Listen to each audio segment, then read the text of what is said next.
Activate the chat. Chat, all the things. Okay, it's already separated on that screen. Yeah, I'm the one separate. That's fine. Yeah. It's a setting. Okay. Hey, everybody. Welcome, welcome, welcome to day one about the bananas about straightness challenge.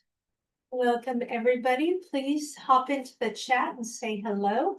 We're going to get started in just a minute, but we'll let everybody say hello, let everybody show up and arrive, and let us know how you're doing. Is this your first challenge, or are you a anytime challenger? What's a better way of putting that? Oh, first time live challenge. Yes, hello, hi there. Yes, my first challenge. Okay, very good. Excellent, excellent. Addicted challenger, Terry says. That's great. Yes, well, welcome, whether it's your first challenge with us or you have done many of them. Welcome. Big welcome to you. I'm Shana Ritter. This is Thomas Ritter. We are the Ritters. Sounds like a song. Okay. Getting my silliness on, which you gotta do if you have bananas. Jolene says this is my first challenge. Yes, many. Yes.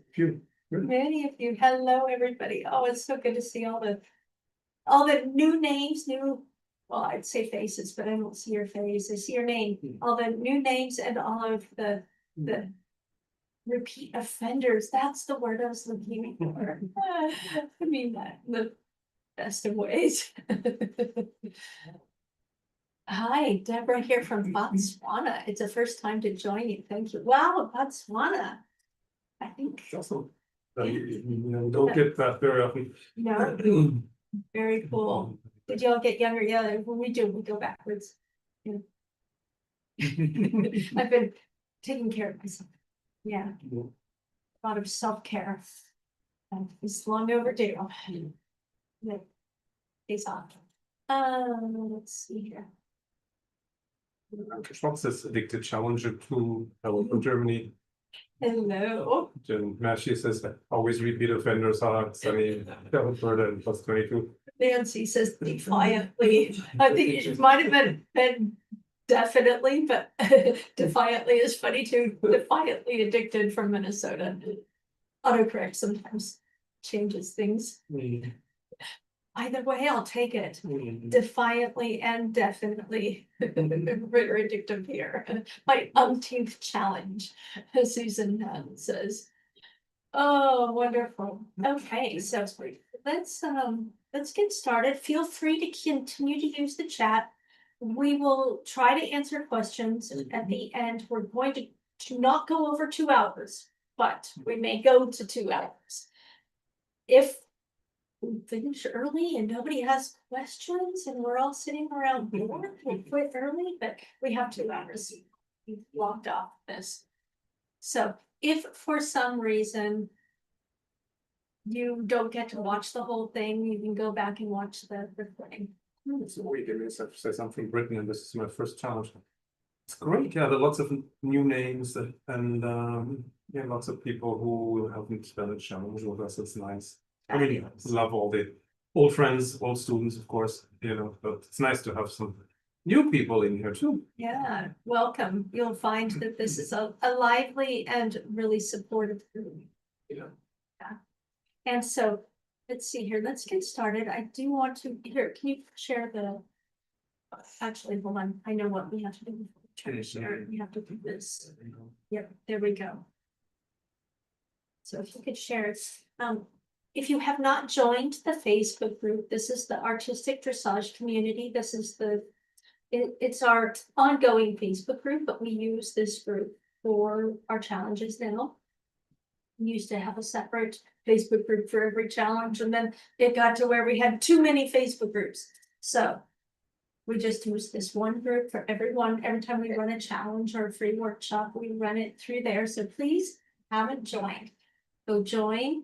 Go sign up at in there and introduce yourself. And the group is for sharing your observations, discoveries, thoughts, chatting with each other, anything you want.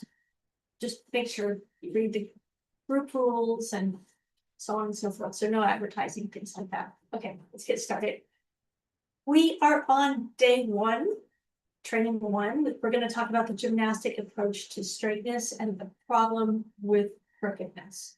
So this is what this challenge looks like. It's 3 main days, plus we'll have an additional day for a scholarship announcement. The scholarship is where we are going to give away full participation in our upcoming 2025 straightness training course. And we will be announcing the lucky winner on July 22nd at 7 p.m. our time. We're in Portugal, so that's GMT +1.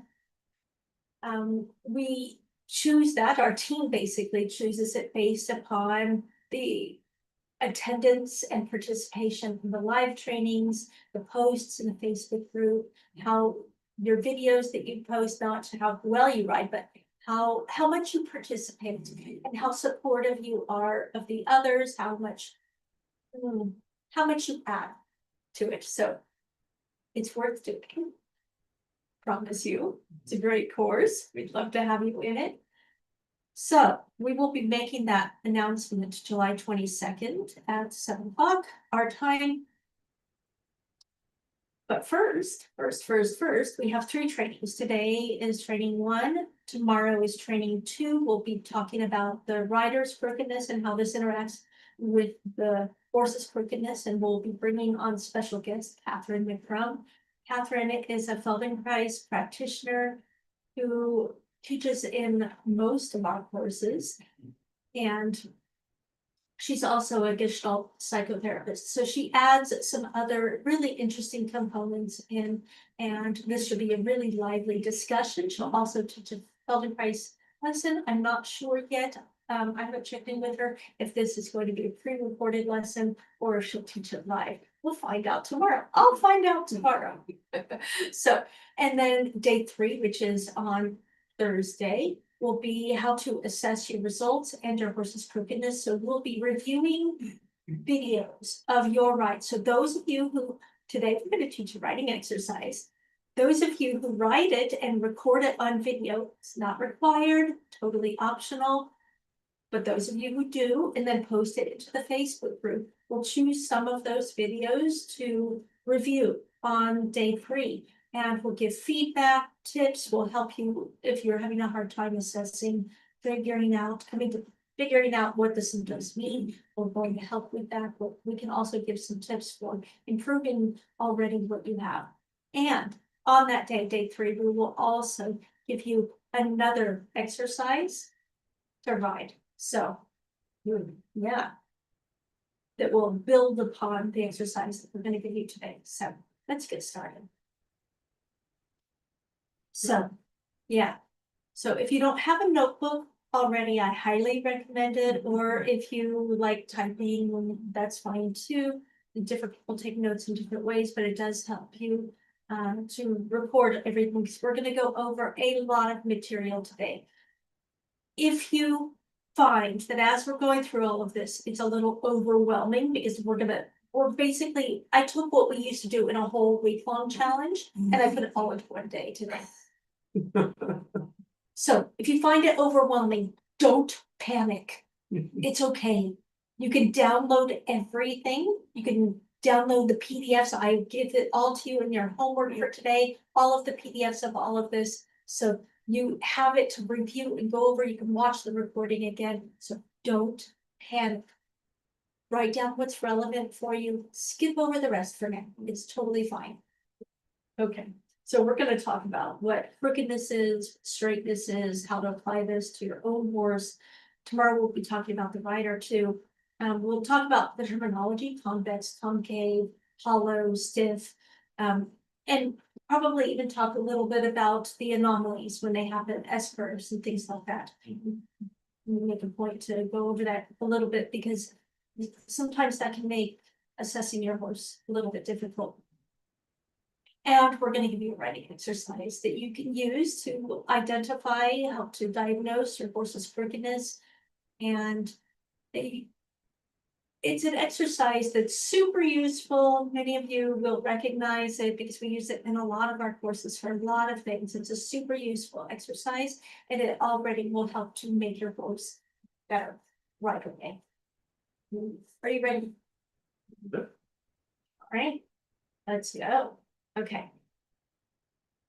So straightness, what and why? I think because I know that we had a bunch of people that needed to read they needed lip reading last time. Well, Did we turn on the subtitles by the way? I think they're automatically Okay, on. Okay, so I'm just gonna go through this really quick and I'll take it off of the share and then we'll come back to the share in a minute, okay? So we're gonna cover right now what straightness means, why is it important, and why crookedness is detrimental to your training and to your horse's long-term soundness. Okay, so let's dive in. So what is straightness? What does it mean officially in terms of dressage training horses, so on and so forth? Yeah, so straightness does not mean literally that the horse is straight, like it swallowed a broomstick or something, right? But straightness is more of a functional term.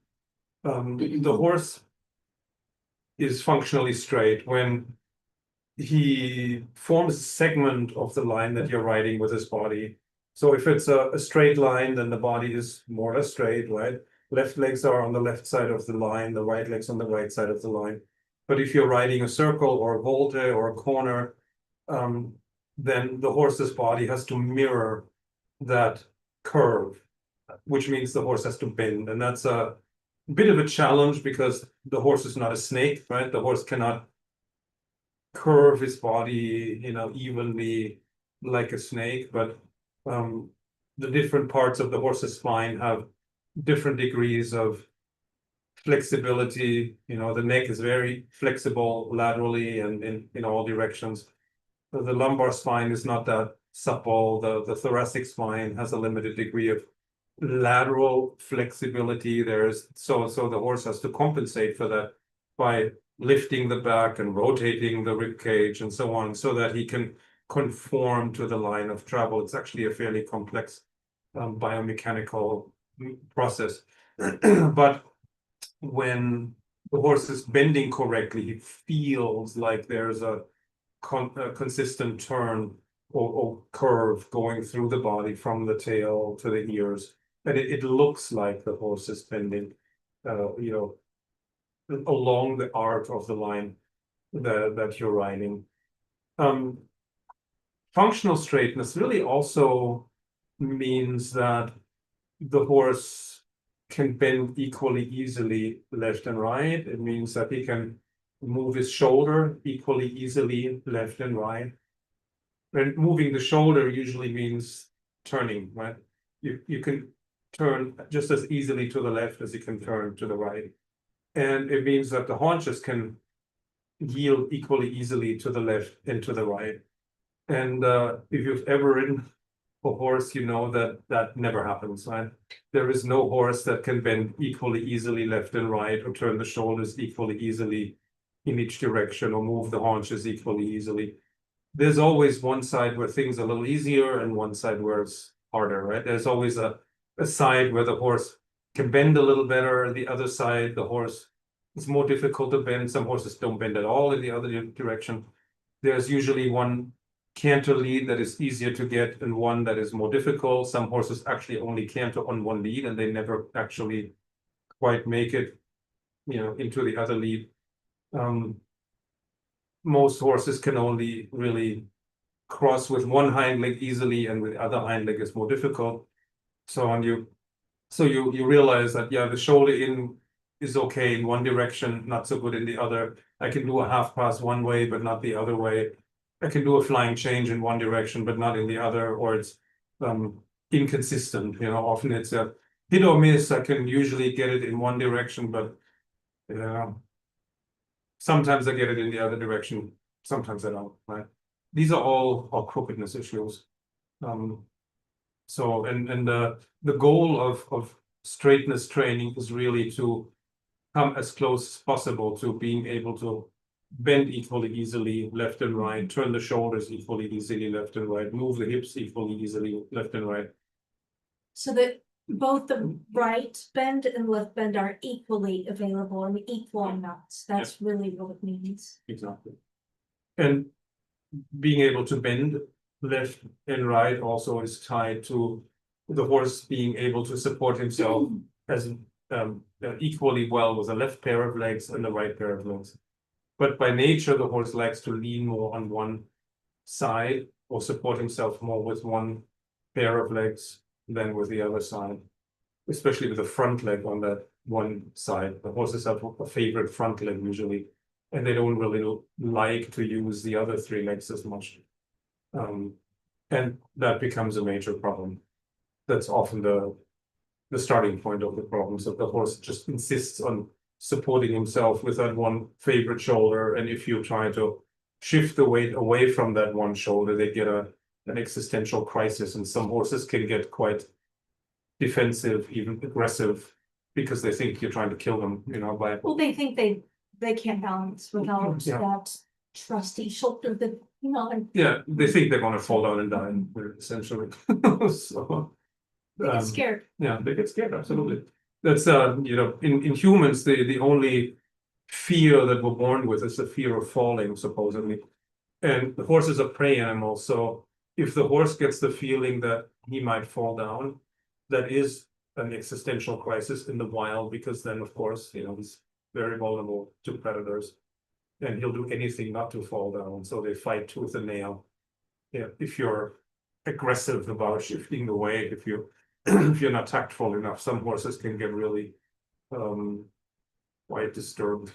So it can be a bit of a process to teach the horse that he has a good leg on each corner of the body, and that each of the four legs is perfectly capable of supporting the body mass. You would think that that's a given, but it's not. A lot of horses are not aware that there is a leg at each corner. They're not aware that all four legs are strong enough to hold the body up. So straightness training often begins with teaching the horse that awareness that, you have a leg at each corner and you can support yourself with each one of those.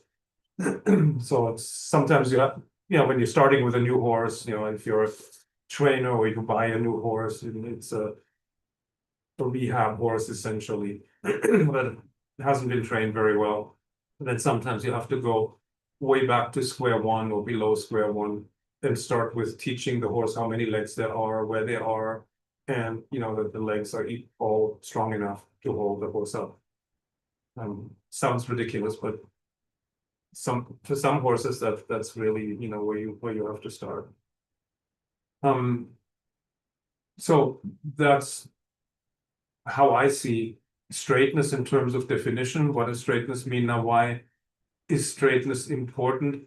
You can already see from my definition of what straightness is, you can see why straightness is a good thing, or why crookedness could be a bad thing.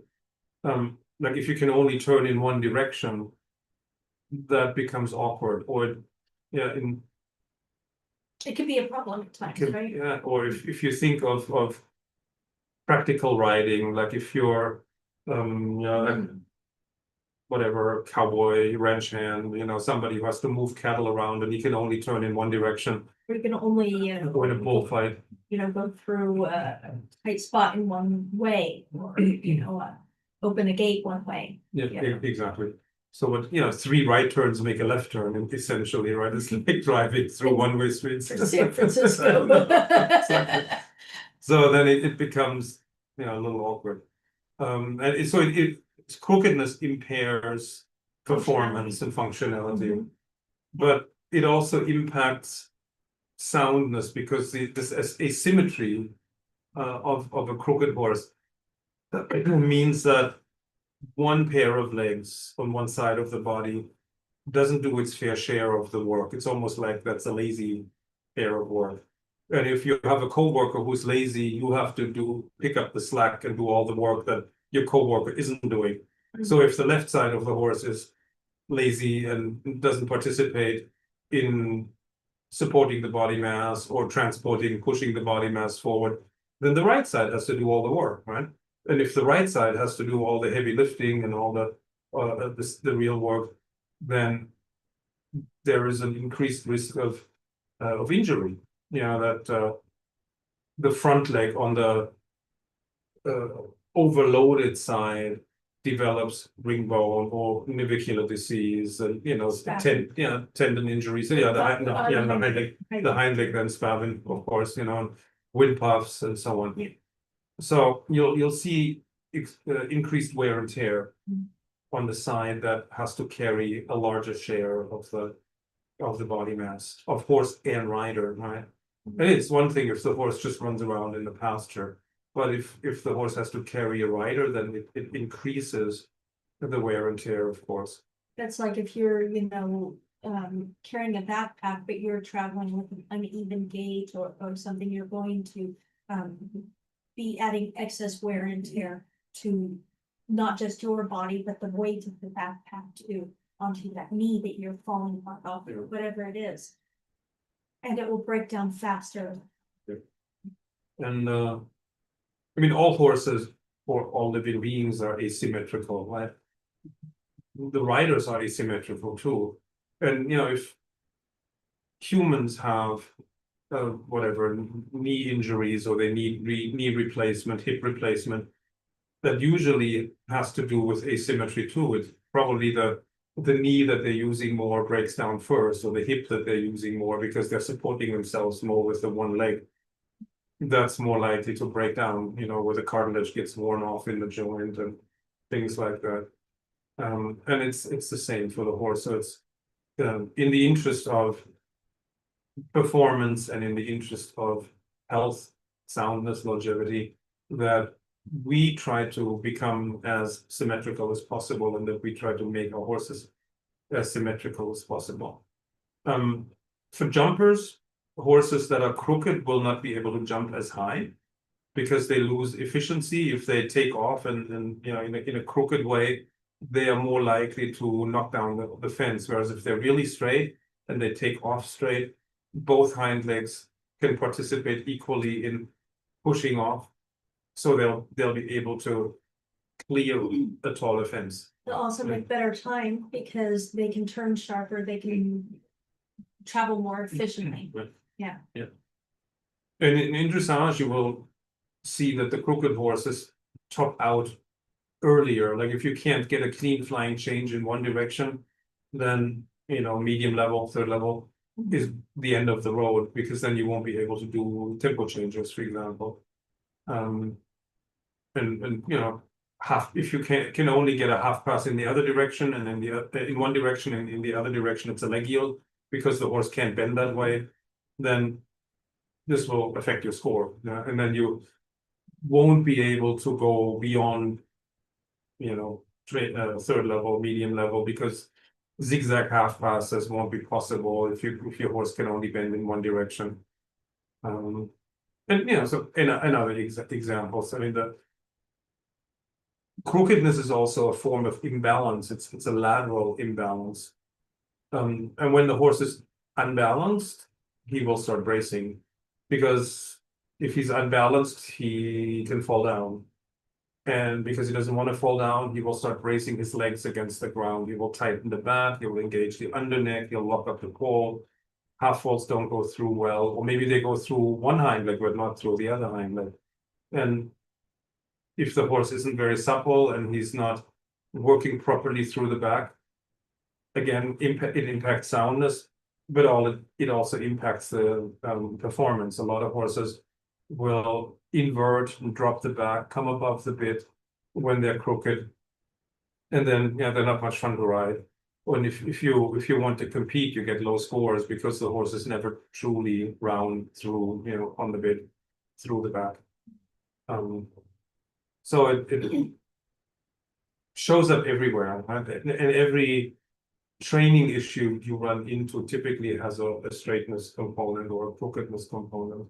It affects everything. Yeah, it's because we're inherently all asymmetrical. It shows up all the time, everywhere. Sometimes in subtle ways, sometimes in big ways. And because the rider is asymmetrical, the horse is asymmetrical, but together we have to be somehow functionally straight, or we have to be able to function equally well, going right and going left. It's a bit of a challenge, right? To train yourself and your horse gymnastically, so you can do a half pass both ways, you can do a flying change both ways, you can canter both ways, or you can bend and turn left and right. Yeah, have a circle or a volte that's equally good going left and going right. You know, so, and it shows up at every level, whether you're riding at the lowest level or at the highest level. Crookedness is always an issue. And there's even a quote from one of the old French masters from the, I think, 18th century, who said that you know, as a horseman, you basically deal with crookedness all your life, and you either have to be a very good rider or a very bad rider in order not to be bothered by crookedness. Right? That's great. Because the really bad rider doesn't feel it, and the really good rider knows how to fix it. But everybody in between, you know, is always struggling with crookedness. Yeah, it constantly shows up. That's a good one. Yeah, I haven't heard that before. it's a classic. It's totally true. Yeah. Yeah. So, do you want to go back to the? I guess, yeah, we could Yeah. share the screens and more. You can get into the nitty-gritty a little bit more. Yeah, we're gonna dive in. I see that you guys are asking questions, and that's great. Okay, We will get to them. Just keep putting them in the Q&A, or if you're on YouTube, just put it in the chat and we'll get to them. So, all these terms, terminology. What does it mean? Yeah, So, you'll hear these words being used, other ones too, the convex, concave, stiff, hollow. This confuses so many people, so we're gonna get into this. Yeah. Just briefly, a brief description of what each of these means, and then we're gonna talk about the sequence of this.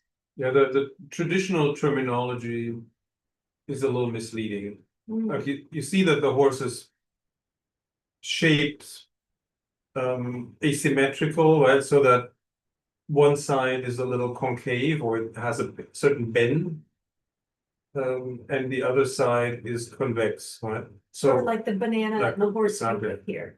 Yeah, here the right side is contracted a little bit, shorter. The left side is elongated.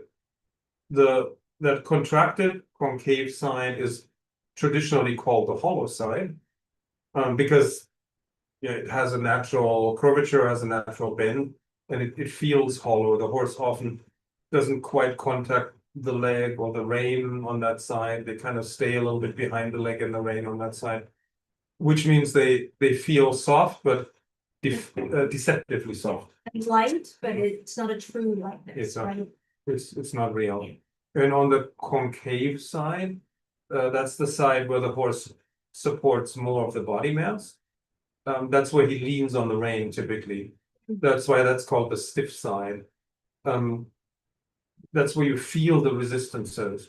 Like on the hollow side here in this drawing, on the right side, the horse feels deceptively soft because he's avoiding contact with you, so you can't even feel if there is a stiffness there or not. But he leans on the rein on the left side. And feel the left rein would be heavy, Yeah. because the horse would be putting weight onto the left shoulder, bulging to the left, yeah. And sometimes it feels heavy, sometimes it just feels hard and brittle without being necessarily heavy. But there's always a hardness to it, there's a certain stiffness to it. In reality, the muscles on the right side here, on the concave side, are more contracted. They don't release enough, they don't stretch enough. So you could make you could argue that that's the real stiff side, you know, the true stiff side. But I like to go with the conventional terminology, so, you know, instead of making up my own. In truth, as long as the horse is crooked, both hind legs are stiff. Yeah. You know, yeah. you could call both Vertically. sides stiff, just stiff in a different way, because the horse isn't really traveling through correctly. So yeah, but we do abide by the traditional terminology, because that's what the equestrian terminology is. The old masters used to talk about it in these terms, so we do need to keep to that to some degree. Yeah, it makes it easier to communicate with others if you stick to the traditional terminology. Everybody uses their own language, and it becomes difficult to convey what you're talking about. Okay, so let's move on to the next one. Okay, so we're gonna get into the nitty-gritty here. This is where I warned you, don't get overwhelmed, or if you do, don't panic, don't worry about it. So there's a ton of things you can look at, so we're gonna get into. Yeah, This is I with the wonder if we horse. should maybe just look at some of the most important Yes, I parts, don't think- because yes. you can look at it at home, you know, afterwards. Because there Yes. is a lot of information. This is in the PDF that you can print out Exactly. and So download and print out. this may take a little while to read slowly, to visualize it. Like when I read stuff like that, I always have to picture it in my mind and write it in my mind to kind of feel what this would feel like, right? But the hollow side, so is the concave side, and maybe the most important thing to remember is that the hips and shoulders are a little closer together. The haunches tend to drift towards that hollow side, whereas the shoulders tend to drift towards the stiff side. And that has a number of repercussions. Like the horse tends to protect the hind leg on the hollow side by shifting the body mass away from it to the other side. And when you think about what that means in practical terms, you realize, if I ride a vaulted to the hollow side and the horse wants to shift the weight onto the outside shoulder, that vaulted will end up being larger, you know, than in the other direction. Or if the shoulder falls out, you try to ride a shoulder in, you may have trouble getting the shoulders away from the wall. Instead, the horse will try to just turn the neck and move the head in, and the shoulder may cling to the wall. And because the haunches like to yield a little to the hollow side, so the hind leg on that side can move next to the body rather than stepping under it. That's why haunches in and half passes can feel a little easier. It's easier to get the haunches to yield, but they're often not correct, because the inside hind isn't stepping under, it's stepping sideways next to the body, right? So it's a deceptive or the feeling that the half pass in the hollow direction is easier or better is deceptive. In reality, the haunches may be leading. You know, The quality is, quality is still maybe not not so good. Exactly. but it feels easier to go over. Yeah. And because the haunches want to move or yield towards the hollow side, it will be difficult to get that hind leg of the hollow side to cross over and go in the other direction.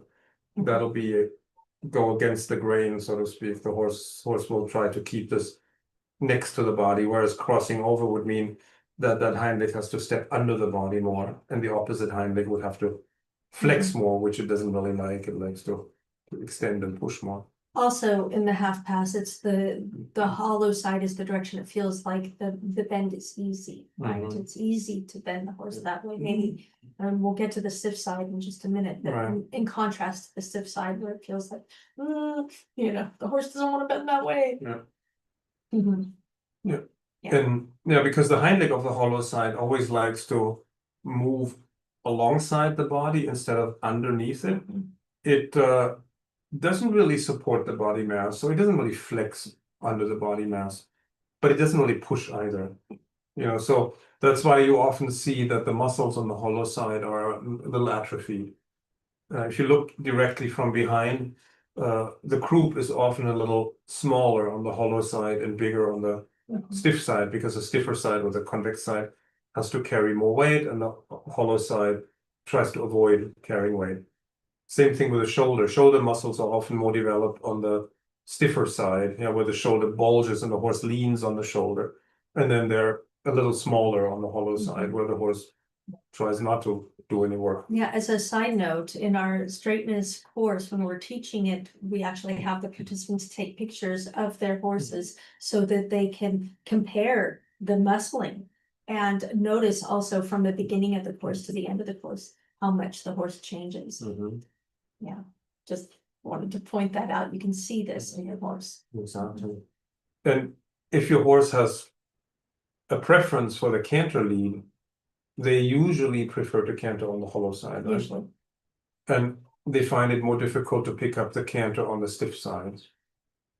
One caveat, there are always exceptions to the rules. That's why we said usually there will inevitably be somebody here in the challenge who has a horse who doesn't follow these rules. And that's why we also we're here to help to try to figure out and suss out all the information and make sense of it, because sometimes it's not so straightforward. With most horses, it's really straightforward. It's obvious. But there's some where it's not. And so there are exceptions to the rule. Horses are, or riding is not an exact science, right? It's not like physics where rules are absolute. It's more like a social science, right? Or anthropology, where it's more a matter of statistical frequency. Like when you find a pattern, you find a rule, maybe it applies 70% of the time, 80% of the time.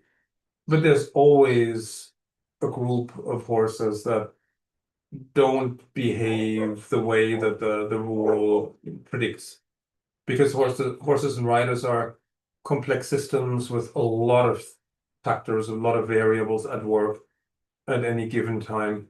And it's very difficult to see all the factors that are involved. We usually just see a selection of variables. And if a horse behaves in a strange way that's seems to go against the training manuals and against the rules, then there's something else going on that we haven't seen yet, and it needs more research. You have to investigate that more. What else is going on? Why is that happening? There's always a variety of reasons why this hollow stiff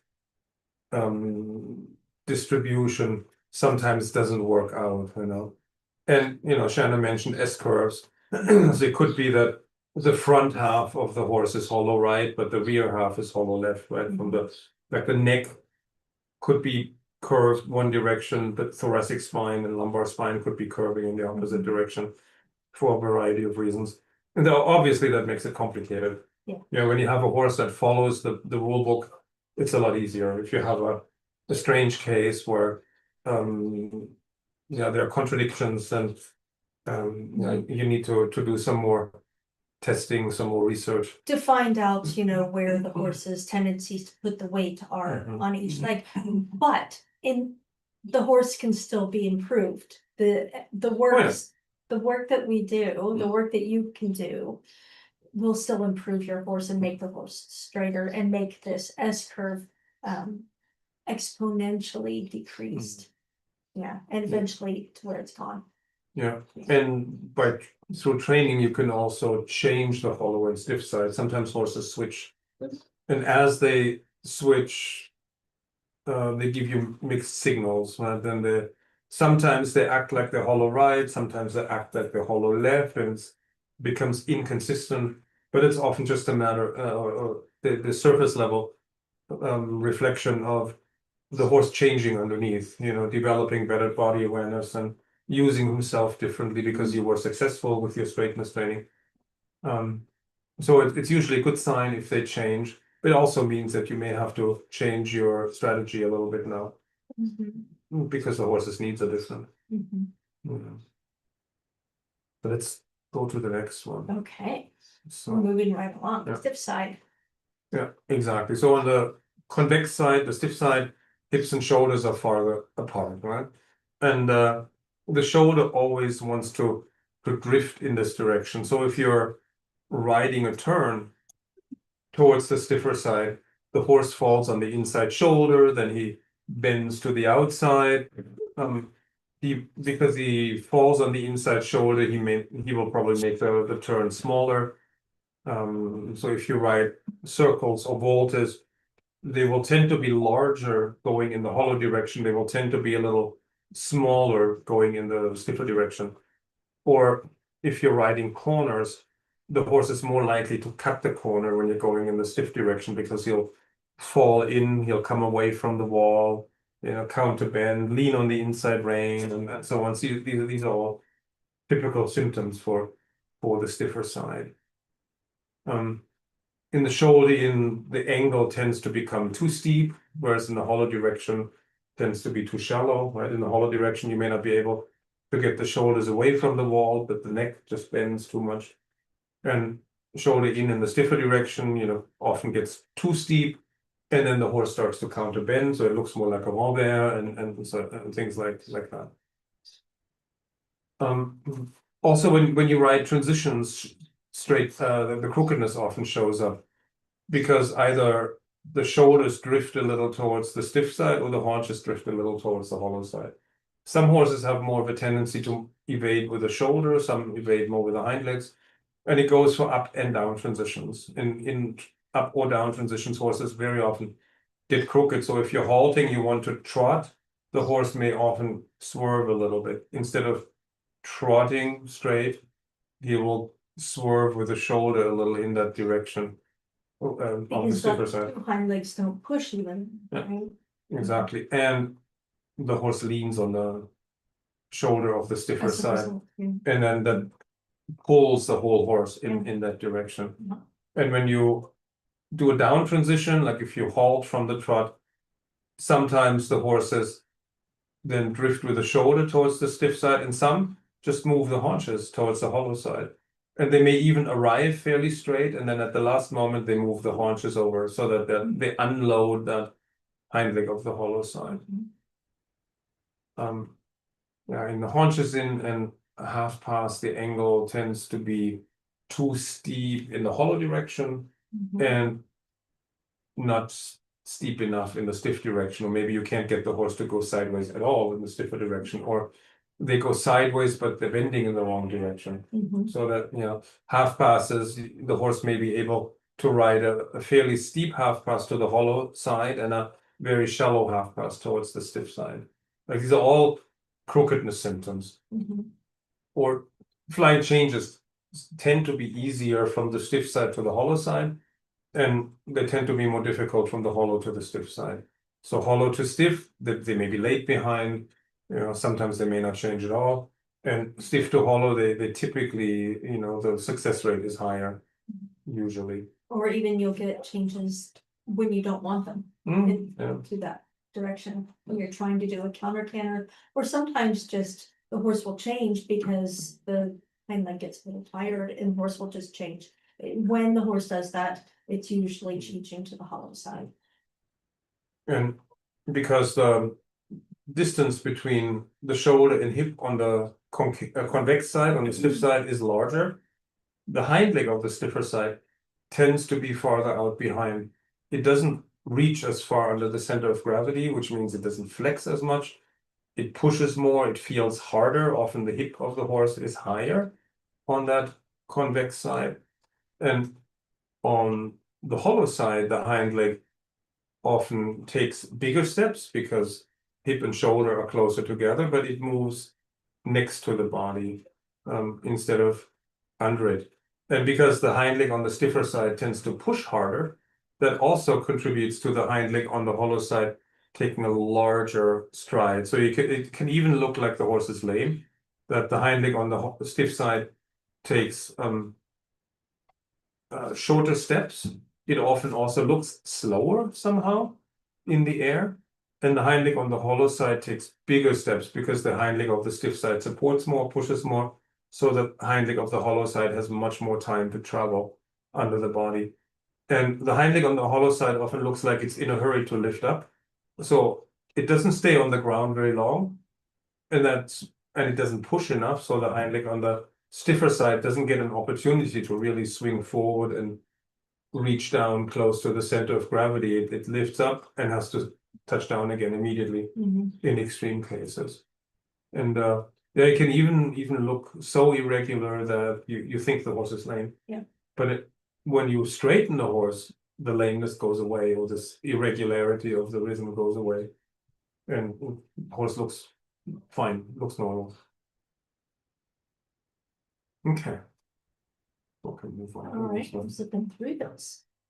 Yes. So Yeah, here's just again reviewing, the symptoms of a horse that's hollow left, and then we have a page of a horse that's hollow right. It's, again, goes over some of the things I mentioned already. The haunches drift towards the hollow side. So if your horse is hollow left, the haunches will always try to deviate from the line to the left, and the shoulders go to the right. Turning left, turns will be larger, circles will be larger, and it's basically already gone over these things, but here you have it summarized, or in list form, in a slightly different format than the last one. So I think we can move on. Okay. This is all in the PDF too. Yeah, that you can download. exactly, because you can read it, peace and quiet might be. The idea is to hopefully it will help you to better assess your horse. Exactly. Yeah, these lists help you to diagnose your horse, right? You can observe. So when I mean, these lists come from my own practical experience essentially, and they come from the classical literature. And so I sat down at one point and tried to think about, well, a horse that's hollow left, a horse that's hollow right. What does that mean for the vault, the turn on the haunches, the turn on the forehand, transitions, the canter, the half pass, and every movement, everything that you do, how does this show up? Exactly. So what are the typical mistakes or the typical challenges that happen? And so I put it all together in lists, and then you can essentially ride your horse, ride some circles to the left, some circles to the right. And ride the exercise that we're going to give to you in just a minute. Yeah. Write some transitions and really observe the horse. It's like, how does it do a shoulder in, the haunches in, the leg yield, and so on? And how does it do it to the left? How does it do it to the right? What issues come up? And then you can compare them to these lists. And then you probably get more symptoms that identify him as hollow one way, and fewer symptoms that look like he's hollow the other way. Sometimes it's really black and white, it's very clear. Sometimes maybe it's a 70-30, so if 70% of your symptoms say the horse is hollow right and 30% say he's hollow left, then well, I would go with hollow right. So then don't worry too much if it's not black and white. If there's a majority of symptoms that point in one direction and then fewer symptoms that point in the other direction. And of course, you could think about why is it not 100 to 0? Why does he act like he's hollow in the other direction in some situations, but not in all? So then that can be further research that leads you a little bit deeper into the subject. But at first, it's good to just observe, make a list of your horse. And then decide, okay, it looks like he's hollow right, or looks like he's hollow left. And then when you've identified it, or when you know these symptoms, then you already have ideas of how you can improve them. Right? And so you can work on making both sides a little bit more even. Yeah, we can. Let's stop the share and go through some of the questions about this, and then we'll come back and do the writing exercise. Yeah. Yeah. So let's go to the Q&A first. Okay. Yeah, Eva. Howell says, could this anxiety explain why the crookedness is less problematic in walk, but starts to act up more in the higher gaits? Yeah.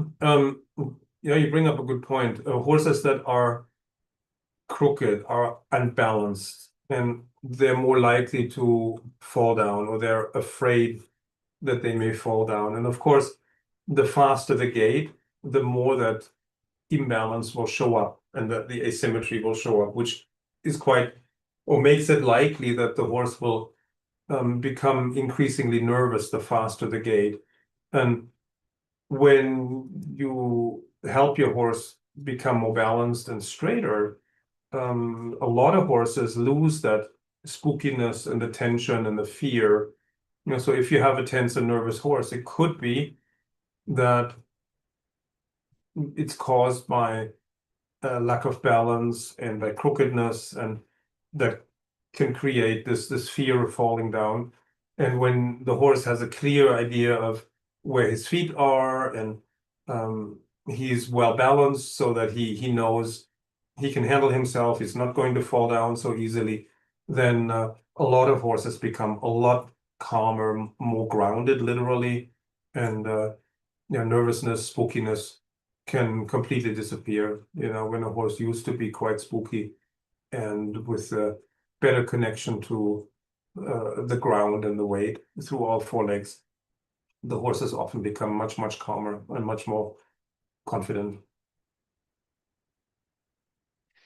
And Sandra Cheek says, I'm hoping you're going to help us identify which side is weaker. For example, my mare falls more spontaneously to her left lead canter. She prefers that if she's given a choice, which side does that point to as a weaker side? Well, in the canter, the outside hind leg lifts the horse. So if your mare tends to support herself more with the right side of the body, right shoulder, right hind leg, then she will most likely prefer the left lead canter. And the side of the body that has to support a larger share of the body mass gets exercised more, so the muscles grow more, they get stronger. So if your horse prefers the left lead, it suggests that she's hollow left, stiff right, which means the right side is probably the strong side, and the left side is probably a little weaker. Probably, unless you have one of those weird S-shaped horses or so. But that's why we look at all of the information, not just the canter. The canter is significant, but some horses show different information in the canter. That's why we need to look at all of the info. And the horse's body isn't just parts, right? Or parts that operate in isolation. They all operate together. It's a complex system. And that's why we're here to help you. And we go in depth into this also inside of our bigger course. This is these 3 days are kind of a crash course introduction into it, but we can't completely go through all of it with you in the span of 3 days. It's just not possible. Yeah. Okay, so. Yeah, so just can you recommend some videos that illustrate the concepts of concave, convex, and so on? Yeah, written examples, not so much, but I mean, in every video you watch, you'll see symptoms of crookedness, sometimes more subtle, sometimes more obvious. When you ride yourself, you see it. I would look at the PDFs and visualize, what that will look and feel like, and then compare when you're riding, observe your horse. And make sure you watch day 3, because we're going to be looking at videos live here on Zoom or YouTube or wherever you're watching, but we're going to be reviewing the videos and breaking it down and looking at it and helping to identify, assess, and we'll explain what we're seeing and how we interpret it. And so that will help you quite a bit. Yeah, Kelso says, could this be harder to feel on a very green and young horse? I was thinking about the horse I ride, and I just can't tell which side is which. If he's wobbly in general, yeah, and kind of falling from one shoulder to the other, then it might be a little difficult. But the signs are there. Yeah, the signs are there, and actually, normally it's more pronounced in the green horse, and as the horse gets more trained, if the training is good, it becomes less pronounced and harder to identify. Yeah, but usually it's there. Often with young horses, you can tell just at the lunge line before you're even riding. You can tell even with leading the horse oftentimes. But Yeah, this is something that we can go into in more depth inside of our the longer course. Okay. Sandra says, if you can, please talk about high and low hoof configuration can be caused by an effect, hollow stiff sides, and how to address. Yeah, it's true. I mean, if the horse is crooked, then the feet will be asymmetrical too. That, you know, Yes. balance shows up in the feet. And of course, also hoof balance affects the horse's balance, but the horse's balance affects It goes hoof both balance ways. too, goes both Yes. ways. And, you know, course participants have told us that their farriers have commented that as a result of the courses they took with us, their feet have become more balanced. Yes, that's one of the things you want to be looking for, is that the hooves are wearing more evenly, that the physiotherapist has less to do essentially, because the horse's whole state of being improves. Yeah, I'm not a farrier, but I think, you know, on the side where the horse puts more weight onto the front leg, the hoof becomes, the heel gets lower, I think, and the hoof gets wider. And on the side where they don't support themselves as much, the heel becomes a little higher because, you know, there's never as much weight going down through that hoof.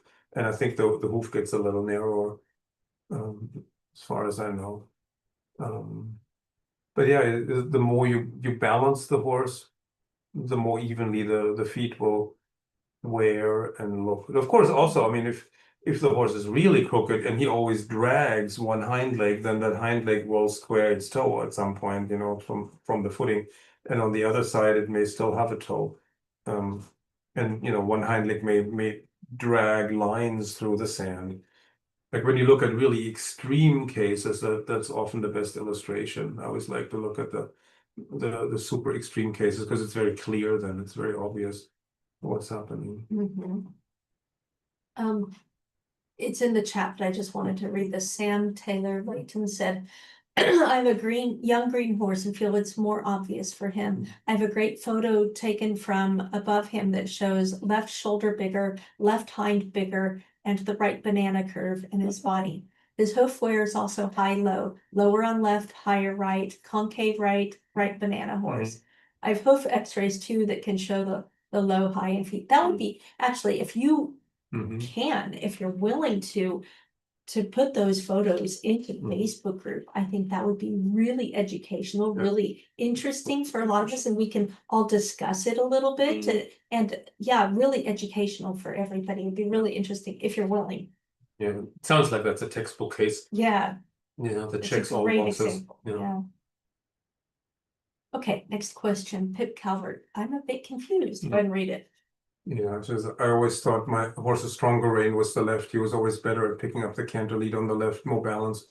But I'm gathering from what you're saying, this could be his hollow convex concave side. So his left side is the weaker. Having said that, he has issues with his right hind stifle and SI joint, which we have rehabbed for 7 months. So that would be his weak side. Or has that been overcompensating for his weak left side? Yeah, that's more likely. Yeah. He also tends to drift through his left shoulder more. That's significant. Yeah, contradictory, but it happens sometimes. Yes. My impression has been this is when he's rushing and trying to rush into the canter. Can you help me understand which is his hollow stiff side? Yeah. Well, if the horse has an injury, that messes things up. That complicates things. Because the horses then compensate for the pain. And if he had an issue with the right stifle and his eye joint, he would probably wanted to relieve the strain on that right side of the pelvis and the right hind leg, which would make him lean onto the left shoulder.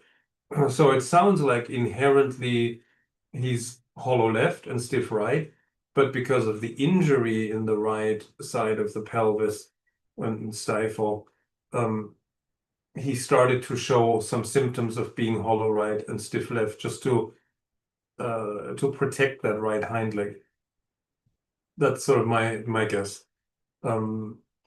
Injuries always affect the straightness, the crookedness symptoms, and an injured hind leg very often becomes the hollow side, because then that hind leg can just idle next to the body. It doesn't really have to do real work. And the weight goes into the diagonal shoulder. But if the hind leg on the stiffer side is injured, maybe because it's always had to do more work, then the horse tries to protect it by transferring the weight to the diagonal shoulder, and then all of a sudden your crookedness symptoms seems a little mixed, then they're not clear anymore. And that happens all the time, actually. So, and then if a horse has weird mixed symptoms, I always ask the students if the horse has ever been injured, and Almost very, always yeah, there's an very injury. often there's an injury. Sometimes, it could also be the rider's influence. Yeah. That maybe the rider is stiffer in one hip or had an injury and is a little restricted in their mobility on one side. And then the horse has to work around that rider asymmetry. And then so they can either compound each other or they can interfere so that now it's a big mess and it's not clear anymore what's what.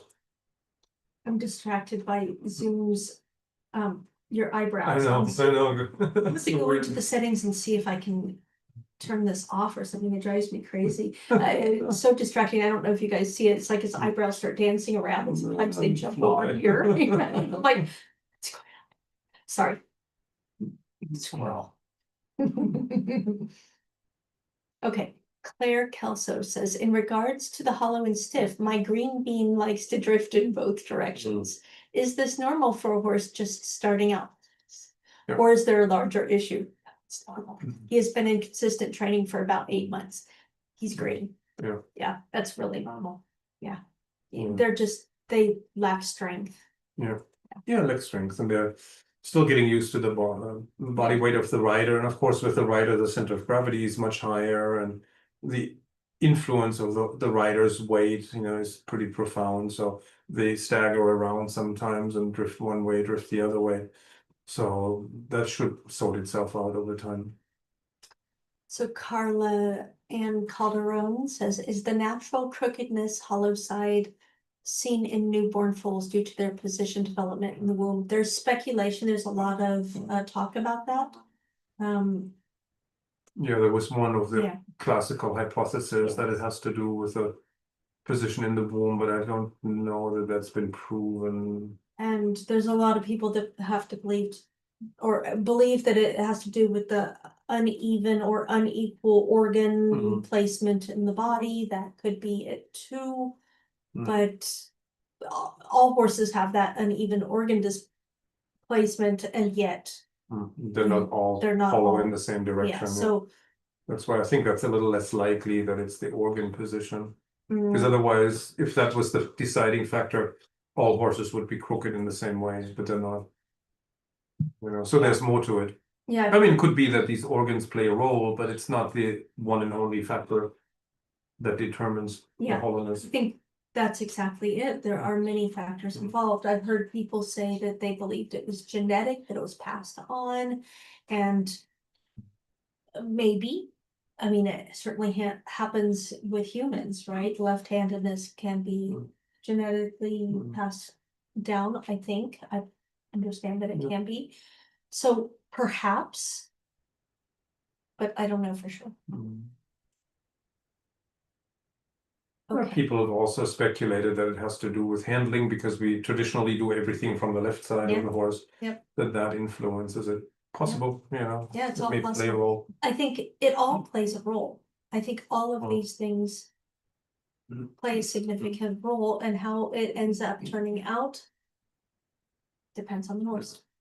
I mean, for practical purposes, it doesn't really matter, why the horse is crooked, whether it's genetic or whether it's the position in the womb. The remedy is the same. The training is the same. Yeah, of course, as curious beings, we want to know, but we don't actually know. It's not really known. There's a lot of speculation. Okay, so Ava Krauss says, so when they favor a certain front leg, do they commonly put more weight on the same hind leg or on the other hind leg, which is part of the diagonal pair? I would say on the diagonal, the opposite front and the diagonal hind leg. Typically, like if a horse injures a front leg, it doesn't want to put weight on that front leg, they shift the weight Mhm. completely to the other Okay, side. that's what she means by favor. I thought Mhm. like prefers. That's how I That's, interpret that. I read favor as like, that's Mm. their preferred front leg, but you know, like, Mm. but Yeah, I have to clarify that. yeah. But yeah, so if he has pain in a front leg and he doesn't really want to put weight on it, then the weight goes to the other side of the body, front and hind leg. Yeah, Ava asks, wouldn't it be just like we were right or left-handed? Similar, yeah. So Joanna Cole says, my mare is stiff on the left and finds it harder to cross ones with the inside hind easier to see from the ground and harder to stretch head and neck down and to the ground. She also bulges out with the left shoulder on the right rein and has more muscles on the left shoulder. Yeah, that sounds like the normal Sounds very, distribution. Yeah. very typically right. Textbook. Right, hollow right, stiff left, yeah, Yeah. right banana. Yeah. Right, Thought of another yeah. thing that it's not in the list, but often it seems like horses have less body awareness on the stiffer side. Mhm. Like if you do work in hand, for example, and the horse is at the halt and you touch the hind leg on the stiffer side, a lot of horses have no awareness there. It's just like a solid fence post. And they're willing to pick up the hind leg on the hollow side. Sometimes you can touch the hind leg of the stiff side with a whip in work in hand, and nothing happens. But the horse might pick up the other hind leg that you're not touching, or it might pick up a front leg or so. And then, in order to be able to lift the hind leg that you're touching, he may have to shift the weight to the other side first. Because of course, if he leans on the right hind leg and you touch it with a whip and tell him pick it up, he would fall down, right? So he has to first shift the weight to the other side, to the left, and then he can pick up the right hind. And that's not clear to a lot of horses that they have to do that. So they may completely ignore you touch, and nothing happens, right? Or they get nervous, they get upset if you become insistent.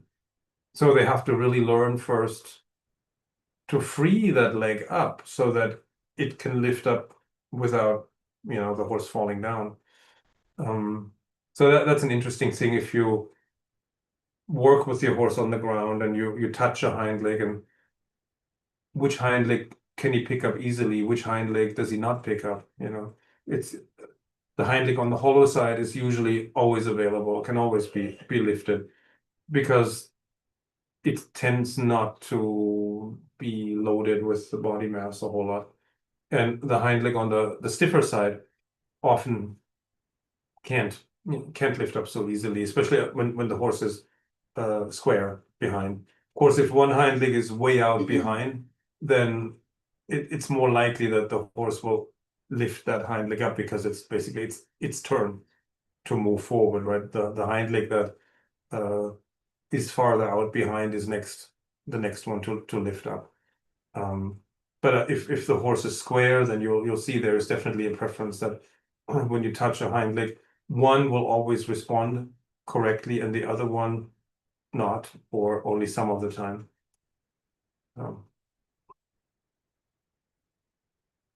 Teresa says, I would be interested to hear more about how to get the rib cage and spine better aligned, as many horses are crooked there and affects shoulders, other leaning, other dropping, and also hind end alignment. The hind legs are more to the left or to the right. Bending, turning, sidestepping, and teaching the horse the weight shift. The weight shift, and also what you want to do is make it so that it's just more available for the horse to switch. So that's the key, that transition from switching, from putting the bend one way to the other, the shifting the weight from one to the other, the subtle shifts, that subtle little change when the horse is able to go from right to left. That's the key right there at that transition. That's the most important part. That's why we do a lot of the Feldenkrais work with the riders, but also with the horses, as you know already from our stuff. Because it really makes it more available to the horse. Yeah, when you change direction, the weight shift plays a really important role that's usually not addressed enough in traditional teaching.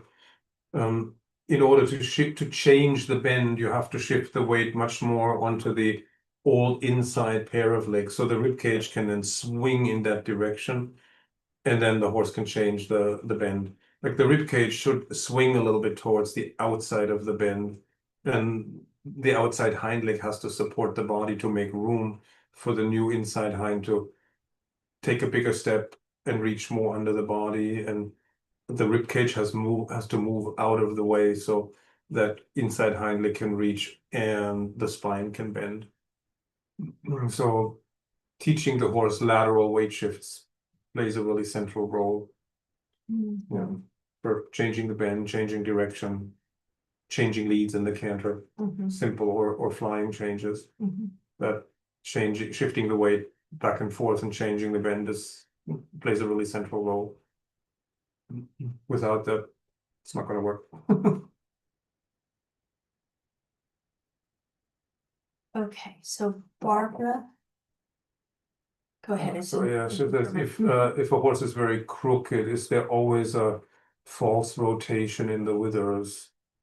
I don't know about the withers, but the rib cage will always, if a horse is very stiff, the rib cage will always hang towards the convex side, towards the stiff side, and it will be difficult to move the rib cage over towards the concave side because the hind leg on the concave side doesn't like to support the body mass, and that it will probably affect the withers too because it's all connected, you know. So if one body part is out of alignment, then usually something else is out of alignment too, and it affects each other, you know, for sure.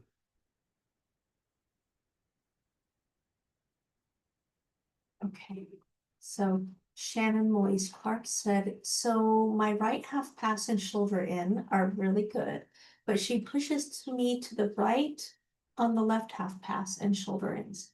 This indicates stiff left side. What steps do I take to help her develop better left bend? Yeah, so on the stiffer side, they often keep the hind leg so extended that the hip is higher, so the pelvis is a little bit, you know, like an incline, and you tend to slide down that incline. And so if you're going in the stiffer direction, the inside hip of the horse feels higher, so you slide to the outside. And to fix it, I find that you often have to begin by bringing that outside hind leg more under the body, because next thing you want to do is sit on it and flex it, make it support the body enough so that the inside hind leg can then take a larger step. And when the inside hind leg steps more under the body instead of hanging out behind you, then you can sit on it and soften it. So it's like a several step process, you know, and that's where the counter shouldering is really helpful, right? With a little bit of counter shouldering, you can bring that outside hind leg underneath you, then you straighten out, bring the haunches back out onto the first track, sit on the outside hind leg, and then engage the inside hind and see if you can create a bend to the inside, and then you probably have to go back and forth. Yeah, we have a lot of exercises that do exactly that sort of thing, because this is how you really make it so that changing the bend and loading each hind leg and shifting the weight off of each shoulder becomes more available to the horse. Okay, so anonymous attendee asks, can I double check which hind leg you are saying takes more strain, the one on the hollow side, which is diagonally opposite the shoulder they load, or the one on the stiff side? One on the stiff side, because the horse supports himself more with the stiff body side. So the front leg on the stiff side has to carry the largest share of the weight, so that's most at risk of injury. And the hind leg on the stiffer side also, because the horse leans, that way. And then the hind leg is affected by it too. The hind leg on the hollow side is the weakest. It's avoiding all of the work. It doesn't push and it doesn't carry. So it's the hind leg on the stiff side is stronger in that it can push more, but then when it comes time to carry that right hind leg, let's say it's a horse hollow right, let's say this hind leg, the stiff one, is pushing more, but then the right hind leg will on the hollow side steps to the right rather than carrying the weight. It steps to the side to avoid carrying the weight. So it's the weakest one. Sometimes that one gets injured though, because it is weaker. So yeah. Right? Right? You're just going, I don't know what you're talking about. Thinking, trying to visualize, but yeah, the hind leg on the stiff side tends to hang out behind, so it only pushes, but it doesn't support the body mass. It doesn't flex because it never touches down far enough in front of the vertical, because the hind leg on the opposite side is not doing its job, right? Sometimes I compare the hind leg of the hollow side with a spare tire.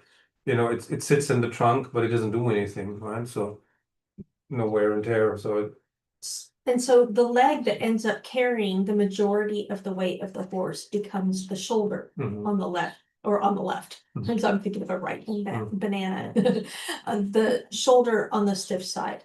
But in dressage, one of our key objectives is to shift the weight into the hind legs. The reason being is because the hind legs, the way they're built, they're made to be able to flex the joints and carry the weight and stay sound. Whereas the front legs, the joints don't bend as the horse carries the weight, and they will break down through wear and tear. So we're trying to always shift the weight into the hind legs, but you can't do that if the horse is evading by pushing with one hind leg, avoiding with the other, and throwing all the weight onto the other shoulder. This is why we do all of this straightening work, so that we can move the weight back. Yeah, the big bones on the front legs, they're vertical, right? So there's not a lot of give. Basically, they can't absorb the shock very well. But the hind legs are built like a zigzag. They're like a spring, so they can compress and flex much more. And the bones are bigger, the joints are bigger. Like if you think of the hip and the stifle especially, they're surrounded by gigantic muscles. Front legs, not really, right? And the hock is not surrounded by big muscles. That's why it's also more susceptible to injuries. Hips and stifle are well protected. That's why we want to use those as much as possible, and to protect the weaker, more fragile joints, that don't have that massive muscle support. Okay, so Yeah, but I mean, Veterlings says the horse I'm allowed to ride is a 9-year-old PRE. Riding now for 2 months in general, 2 times a week, was trying to make results in straightness. The other days he's ridden by another rider who doesn't know dressage and just rides out. What can I expect from this straightness on what term? Well, it's difficult if you have to share the horse. And if the other rider just goes trail riding, the crookedness will probably get worse because the rider on trails will not really address it, On the other hand, trail riding is fairly benign. Yeah. So that's probably the best scenario if you're going to share the horse with somebody else, that they're out hacking, because that's relatively benign. They're not having a lot of influence on the horse. The horse is just kind of doing what they do. Yeah.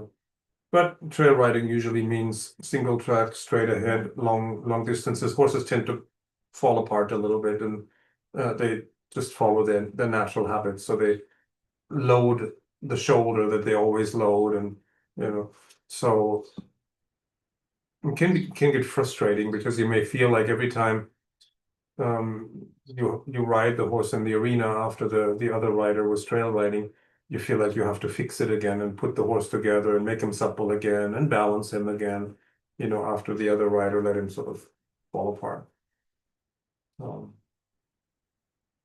unless the other rider, uses the trail to gymnasticize the horse. It can be done. But the it other doesn't rider sound doesn't like know it. dressage. Yeah, exactly. So it's unlikely. Not gonna happen, right? Mhm. Just keep your expectations in check, Right. Yeah, that's all. But I mean, you're gonna learn a great deal. I say go for it. You're gonna learn a lot. You're gonna have some interesting discoveries along the way, and you'll have some successes. Mhm. And probably not as much as you would if you could ride the horse full time. Mhm. Of course, you know this, but yeah, Yeah. do it. So Ava Mimer says, would you recommend to work a really crooked young horse for a longer time in hand before riding it? Yeah, it's not a bad idea. I mean, we always start with lunging, and we do some fairly basic work in hand with the green horses before getting on. I mean, if I would not sit on a horse until they can do a nice round circle in both directions at the trot with a steady contact and a steady tempo, because that's also a measurement of how balanced they are. If the horse is still very unbalanced on his own without the additional weight of the rider, then it's just going to get worse if you add the rider to it. So the horses should be relatively well balanced at the lunge line on their own before you add another layer of complexity. I mean, they're not gonna be, perfect, of course, but to a modicum degree, you want the horse able to keep, stay out of the circle, make a round circle, come round and have good rhythm and so on. There's a lot you can do on the ground for riding a horse, so that then when you add the weight of the rider, the horse has a chance of success. Yeah. Makes sense. Yeah. Well, with green horses, generally, it's not a bad idea to take time with groundwork and lunging and little work in hand. The longer you prepare, the easier it will be later. Absolutely. Absolutely. Mhm. So Liesel Mangius, I don't know if that's how you say it, says, listening to what you're saying about the hollow sides hindfoot is easy to pick up. Would this also mean that the leg that they rest most often is likely the hollow side? Yeah, I would think so. Yeah. Usually, Typically. not always. Sometimes there's an injury involved, but yeah, oftentimes.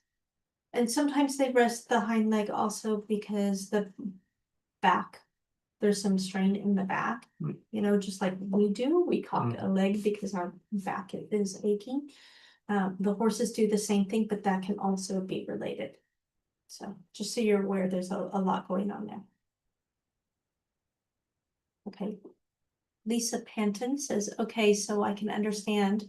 My horse goes easily on the left rein from the leg to find the right rein. On the right rein, I find it difficult to ever feel her in the left rein, which is then the stiff side, right? Yep, exactly.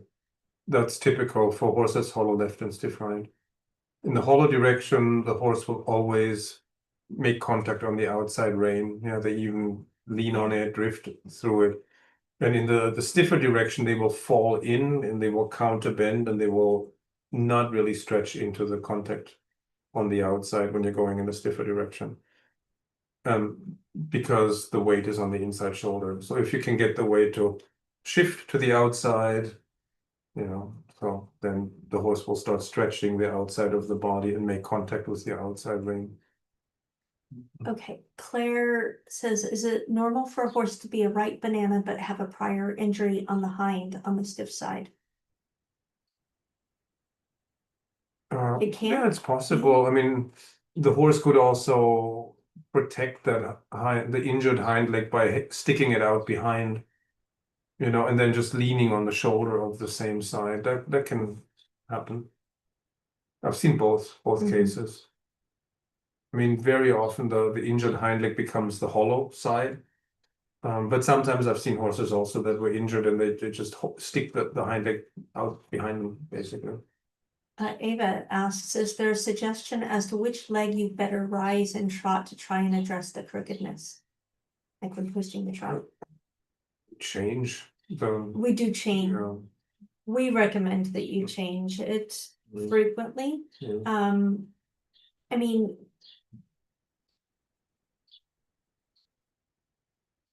the hind leg you're posting on, you can influence a little bit more directly.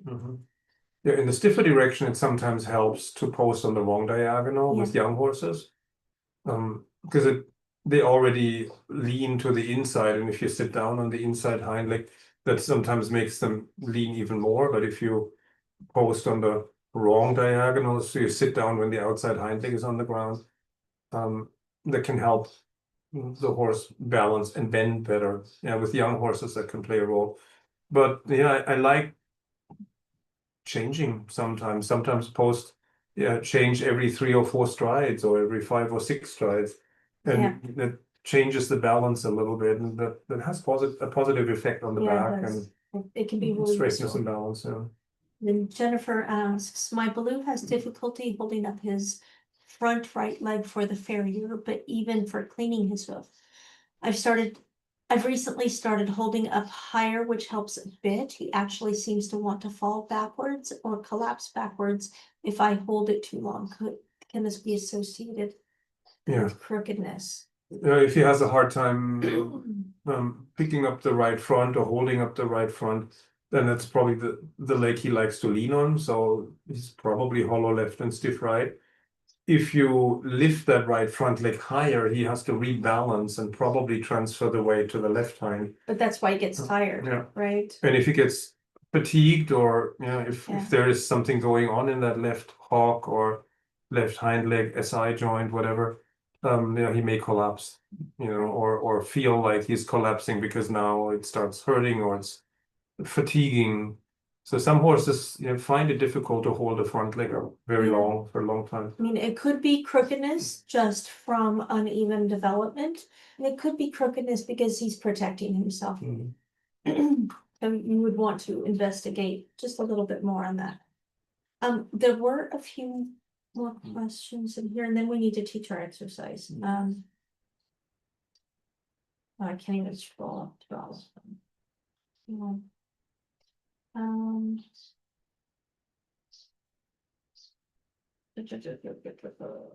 Okay, there were some in here too. If you want to try to find them, there were a few in there, and then okay, are some horses physically not able to be straight? No horse will ever be 100% straight, and no rider will ever be 100% straight. You can just work on diminishing the crookedness and trying to become functional in both directions. I mean, that's what counts for practical purposes, right? That you can turn left and turn right, and you can do a half pass left and a half pass right, not just in one direction, or that you can canter on the left lead and the right lead, that kind of thing. And every horse, no matter what, no matter if they have injuries, no matter the age, no matter what their other jobs are, no matter what else you do with the horse, every horse improves by improving the straightness. It's that important. Just a few of these, and then we need to do our exercise. So Alexander says, I have a young, very green Lipizzan, hollow right, I believe. I've been very careful with riding him because he has difficulty lifting his rib cage, and he has been reluctant in upward transitions. I love Lipizzans, but the long back seems to make the crookedness more apparent. Could be. I've done lots of groundwork. He's stronger and more forward. He tends to be more forward on the left rein, but offers right lead canter more easily. Yeah, that actually makes sense. Some horses suck back a little in the hollow direction, and they go more forward in the stiffer. And they pick up the canter more easily in the hollow direction. So the issue is downward transitions. Yes, he often stumbles on his right hind when he has to break with the leg. It's typical that young horse stumbles on the weaker hind. It can be, and it's typical that the horse feels more in front of the leg on the stiff side. It's fairly common. It's a common thing.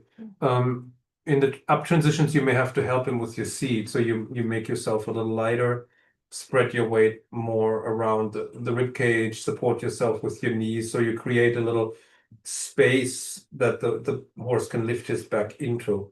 in the moment of the transition. Because if you sit down very hard, you prevent the horse's back from lifting. Like, so there are moments when you have to swing up with your pelvis, create like a little vacuum under your seat that the horse can fill. And then, there is a time and place also where you need to sit down and press the hind leg a little into the ground after it's landed. So the seat is dynamic, right? It's not constant and not rigid. It's not the same all the time.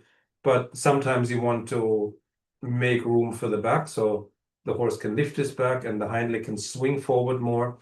And sometimes you want to flex the hind leg with your weight, press it into the ground. And those are moments where you emphasize the downswing of the back movement. And maybe sit more on your seat bones, whereas at other times maybe you spread your weight more around the rib cage by supporting yourself more with your knees and thighs and a little less with the seat bone. So it's, especially when the horse is young and has a longer back, then the back is probably not that strong yet. So you have to be very conscientious of how much weight you put through your seat bones onto the spine, so to speak, and you have to maybe let your weight flow around the rib cage more to help the horse. Just a couple quick questions. Is it easier to educate the horse more and walk and then go to the trot?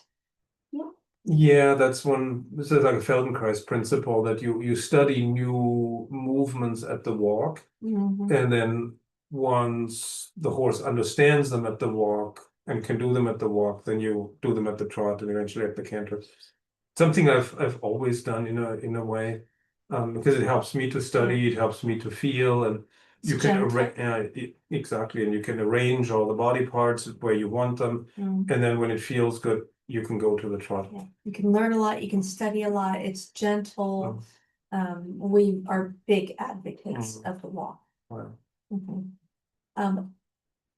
Also, can you see the S shape via the vertebra reading by lifting one hind leg? Maybe, I don't know. Maybe. That's a good one. That's a good question.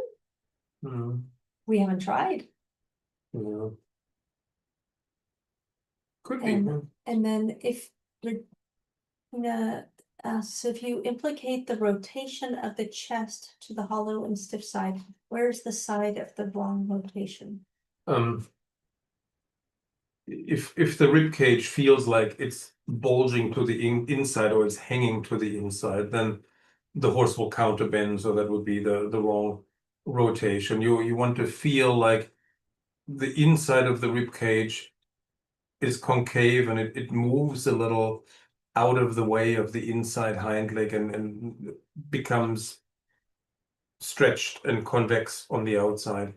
Like if you picture a little Thelwell pony with a really big belly, and the belly is so big that the hind leg wouldn't be able to get around it or wouldn't be able to step under because the belly is in the way. So the horse has to swing the rib cage a little out of the way of that inside hind leg to engage, right? So, and if the horse doesn't do that, if the rib cage is sort of stuck on the inside, then he'll lean on the inside shoulder, he'll counterbend, and then the rotation of the rib cage will be incorrect too. So Beth said, my horse has recently developed fibrotic myopathy of the hind leg, and I wonder how this will affect her straightness. The issue restricts how much she can stretch her hamstring. Are there ways to help her compensate for this restriction, or are there movements I shouldn't ask her to do due to this injury? Good question. Good question. The stretching of the hamstring. Sure. I mean, we're not vets. Yeah, we're was just trying to picture. So, the hamstring would have to stretch when the hind leg reaches forward and under the body. So it could be that you see a restriction that the hind leg steps shorter, for example. That would be a possibility. You have to observe how it changes her movement patterns. And if you see that there's a restriction somewhere, you have to see if there's something you can do, with gymnastic exercises. It's hard to answer that just, from strictly theoretical point of view without seeing the horse. It would be interesting to see how that manifests itself, or if you can even see any difference in the movement, you know, from the way she used to be. Okay, we have a couple more questions, but I want to go back to, oh, shoot, I have to actually go back over here again. Wait a second. Why won't that go away? It won't go away. Oh, there it goes. Sorry, I have to go back to our presentation. Oh. Okay. Okay, so we're going to, here we go. Do our writing exercise. Yeah. Here we go. Okay, so it's a simple writing exercise, and we start with a simple one because we want it to be something that most of you can do. Okay, so we're going to do the figure 8. It's a great exercise for assessing your horse's crookedness, maybe for obvious reasons, but we're going to explain it anyway. Yeah. It's a great diagnostic tool. It's also a great suppling tool for the shoulders and the spine. It's fabulous. I write figure 8s all the time. Yeah. Exactly.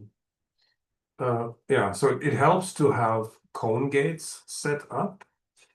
Here we marked a gate at X if you write the figure 8 around X, from E to X to B. So if we go back to the previous slide, you see here, we've put the figure 8 right here in the middle of the arena at between E and B, but you can do it at any end of the arena, anywhere you want. This is just where we put it in this diagram. Okay. You can also put out additional cone gates, like where the line of the volte intersects with the quarter line, the little dotted line that's halfway between the long side and the center line.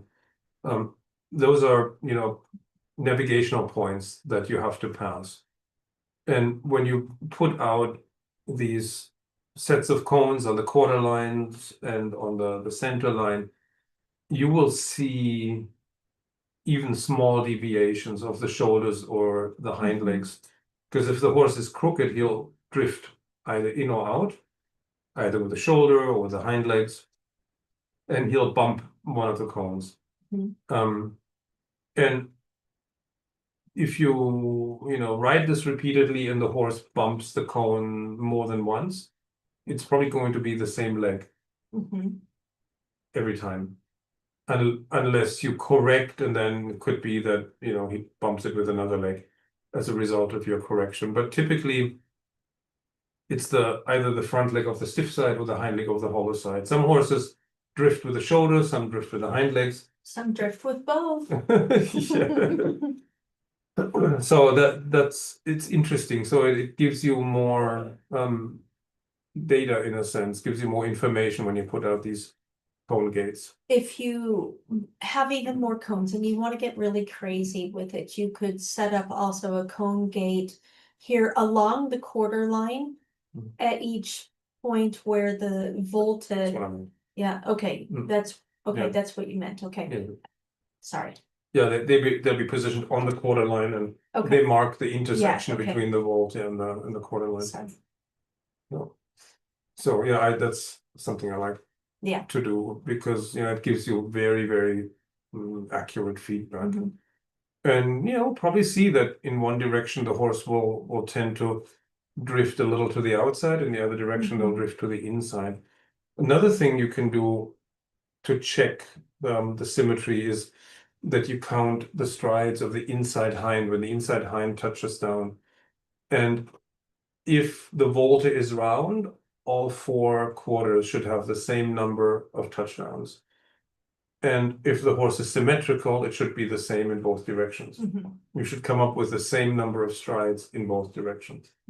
Not more in one and fewer in the other. If you have trouble feeling when the inside hind is touching down, it would be the moment that you are sitting down if you were posting. Now, generally we don't post on a 10-meter circle, but you can do what you want.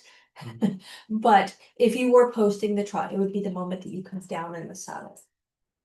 Yeah. Into the saddle, that would be when the inside hind is touching down. And so count that. It's really interesting and Yeah. revealing. Yeah. When you're at X and you're transitioning from the first vault to the second vault, the horse's body should be parallel to the long side. And he should already be bending in the new direction. If he crosses the center line at an angle, he will fall on the inside shoulder in the second vault, and he'll be crooked and unbalanced. He'll look to the outside. Yeah. He won't be bending correctly. A lot of horses then speed up because they lost balance, and then they're stiff and heavy on the inside, right? So it's a small detail, but that's actually quite important that the horse for this little moment at X is parallel to the long side in his body. And in order to do that, you have to start preparing the change of direction early enough.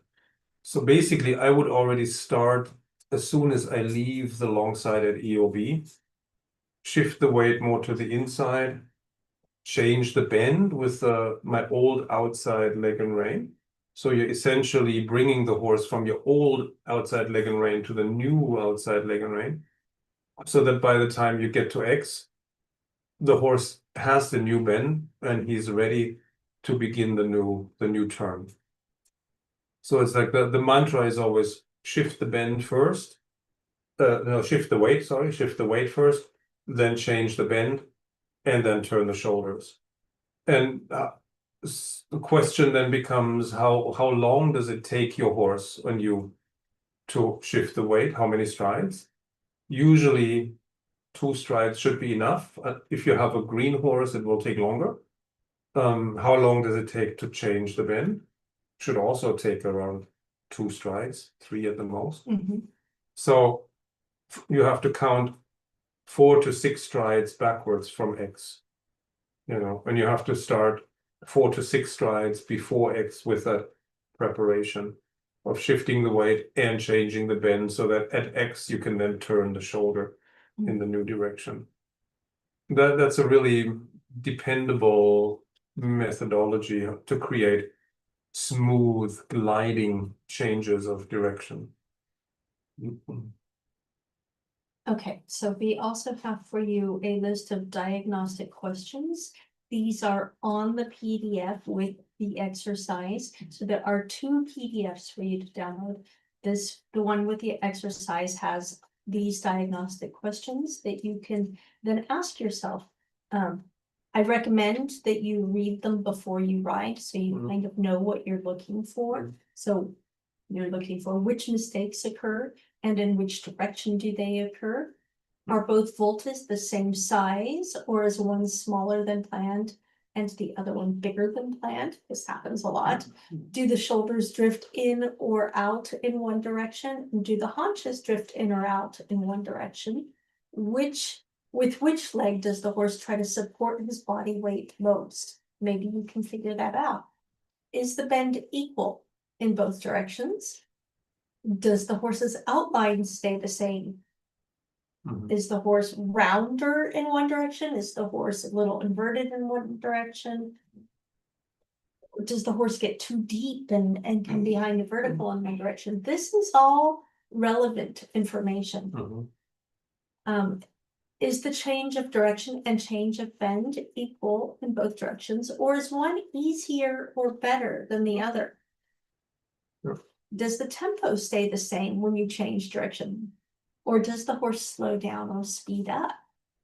Does the stride length stay the same when you change direction, or does it get shorter or longer? And does the energy level stay the same when you change direction, or does it drop? So another one you can look for is the horse's attentiveness. Is it the same in each direction? You will find sometimes that crookedness shows up with distraction or distractibility in one direction. And so these are things to look for. That is all on the PDF. Please go download it, and we're going to get to that in just a second. Really quick, yes, what? just thinking of different levels of riders and horses. Okay, let's go back to that then, sorry. If you feel like a 10-meter figure eight is too small, you can do it with 20-meter circles. Yes. Yeah, or 15-meter circles. If you have an advanced horse, you can do this in the trot and the canter. If you don't have an advanced horse, maybe you just do it at the wall, so so you can adjust that to the training level of the horse. Great point, great point. Yeah, I just wanted to add that. really good.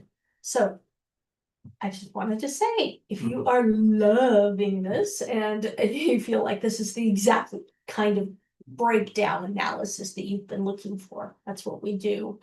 If you consider yourself a thinking rider, you're looking for a thoughtful approach to training your horse. And if you're discovering that crookedness is probably the source of a lot of the problems you've been having, our 2025 Straightness course is exactly what you've been looking for. It happens to be exactly what we're offering. The new course, the 2025 course, is going to start on July 25th. It's an 18-week course where we guide you with your horse. So we addressing the horse and the rider together to address your crookedness. And so we have full information. I'm going to tell you more about it the other days, but it's already open. It just now opened. So you can already grab your spot if you know this is what you want. We would love to see you in it.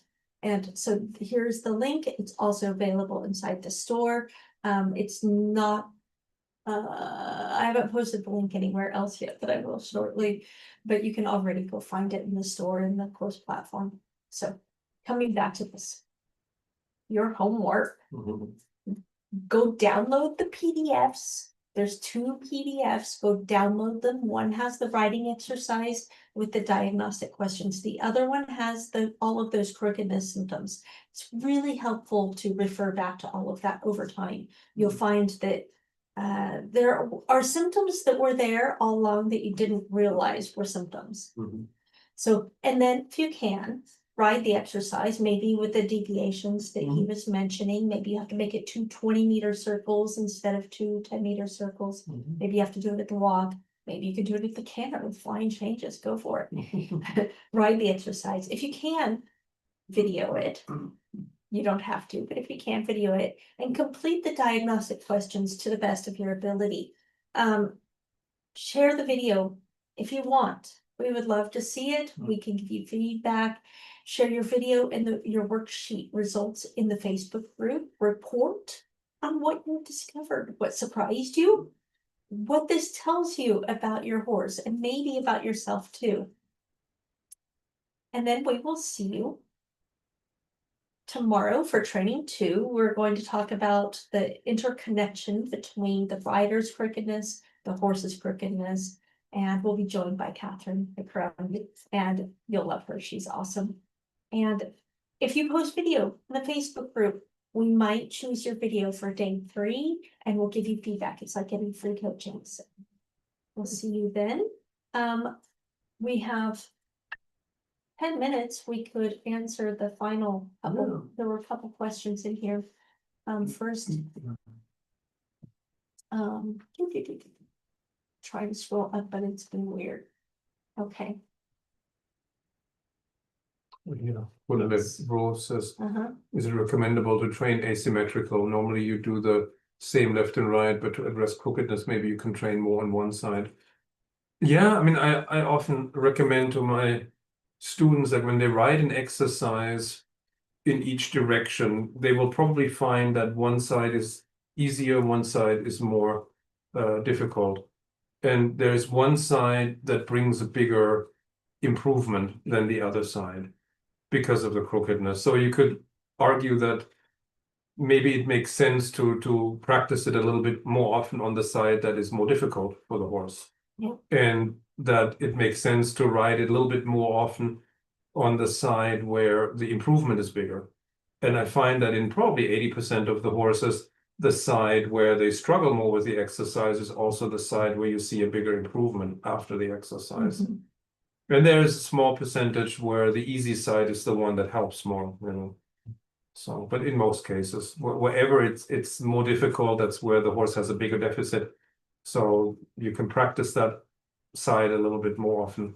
And if that's the side that brings the bigger improvement in the horse's overall balance and throughness and rideability and so on and suppleness, then makes sense to, to do that a little bit more. Yeah.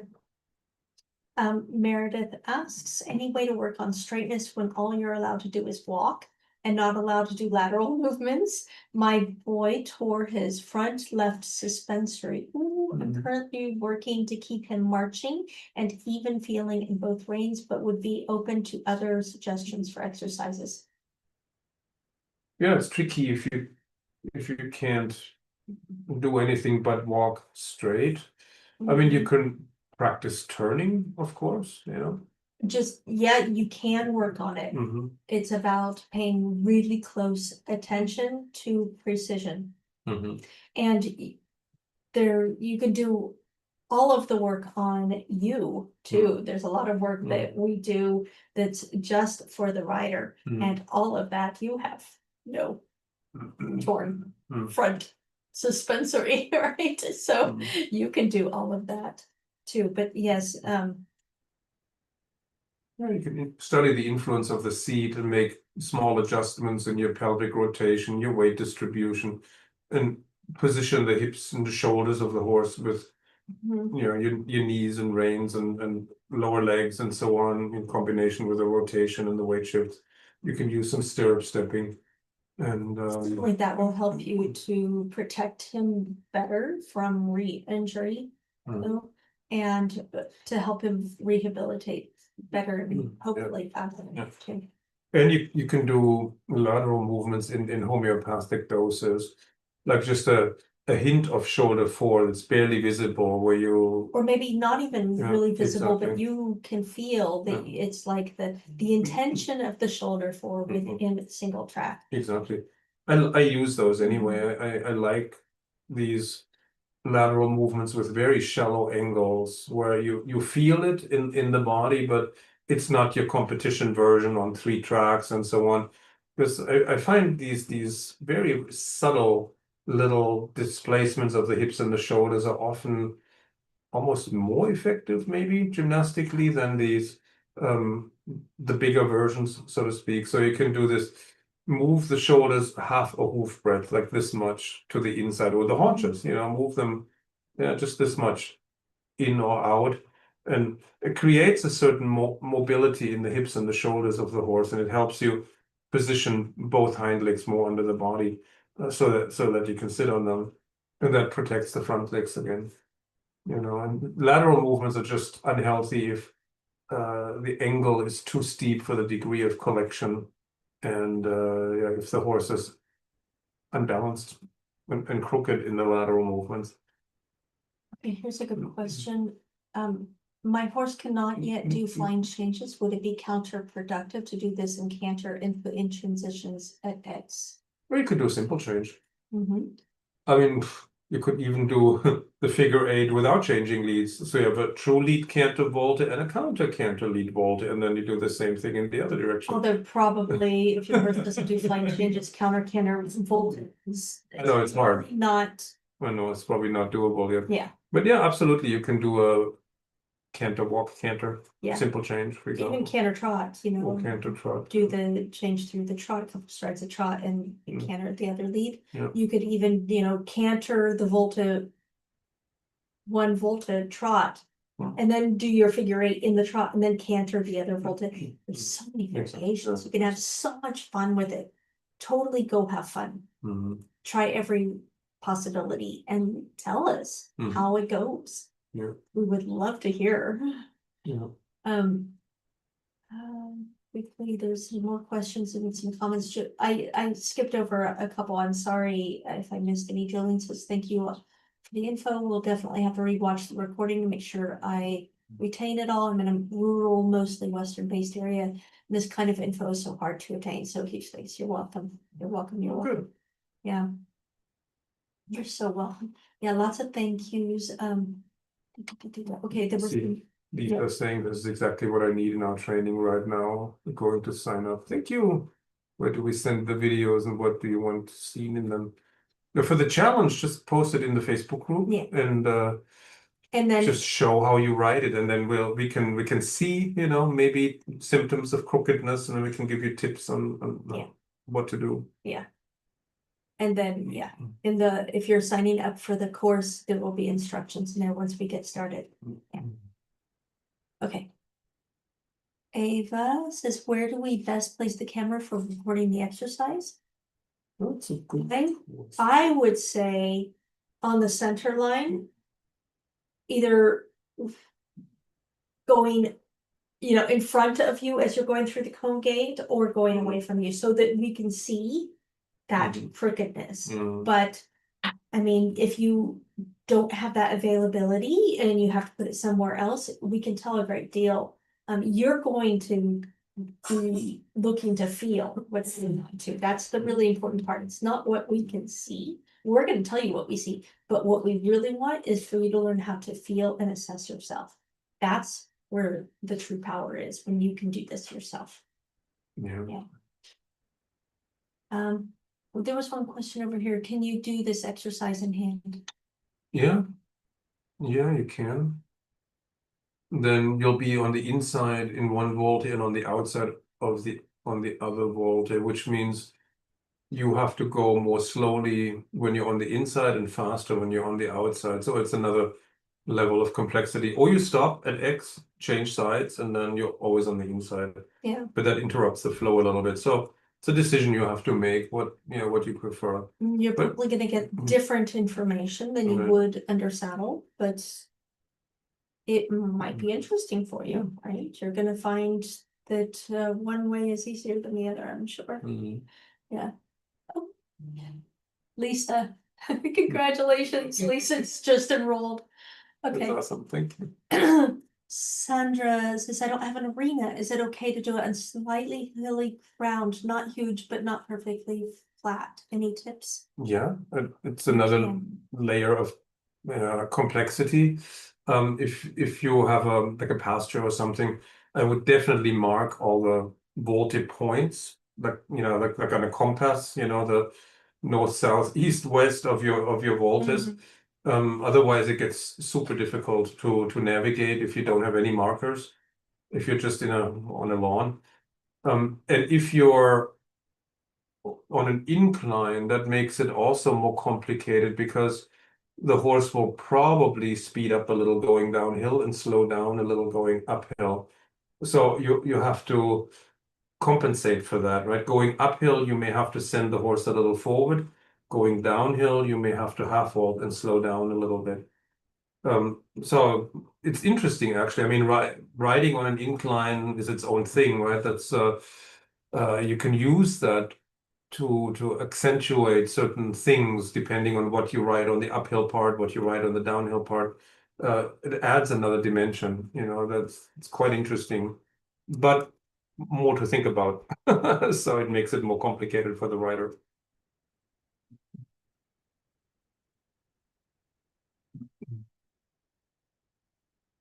Okay, so the PDFs are located in the course platform. If you have trouble finding those, there was a link posted above. Terry had put in a link somewhere above. You can scroll above and try to get it, or just email our team at ritterdressage@gmail.com. Just reply to any of our emails that go out, and they can send you a direct link. Claire asks, would you recommend riding with any additional aids like a whip or a spur, or is this horse by horse dependent? Yeah, I mean, I would always carry a whip, because if your horse accepts whips, like many off the track thoroughbreds do not accept whips, if the horse is scared. Do what you normally do to start out with. Don't just change something for this. Do what you normally do. But then overall in training, we recommend that you use a whip if you can. Spur, it depends. Of course, you want to get to the point where your leg can be very quiet and you can apply the spur skillfully and not accidentally. Otherwise, there's no point in wearing a spur.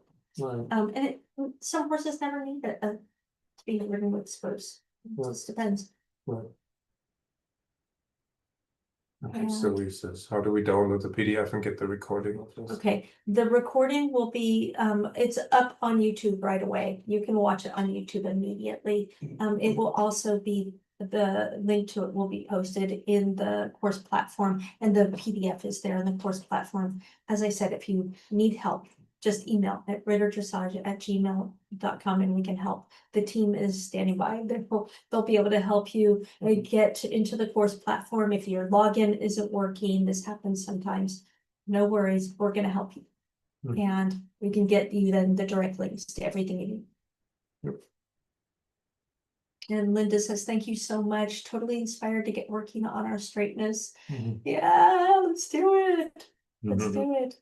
There's so much to be gained by it, and it's something you can do over and over with your horse. Revisiting each time, it's, you know, at a new level of straightness. Excellent. Yeah. And so there's so much you can do with this. Yes, the recording should be in the course, yes. So, oh, thank you for putting the links in, Terry. You're awesome. Okay, I think we are done at perfectly 2 hours. That's awesome. Thank you, everyone. Thank you for joining us Yeah. tonight or today. If it's daytime for you, it's nighttime for us. As you can see, it's starting to get dark. And we will see you again tomorrow. Go ride that exercise. Tell us how it goes. I can't wait to hear what you discover, because there's almost always new things to discover in this. Exactly. So go have fun. Go enjoy it.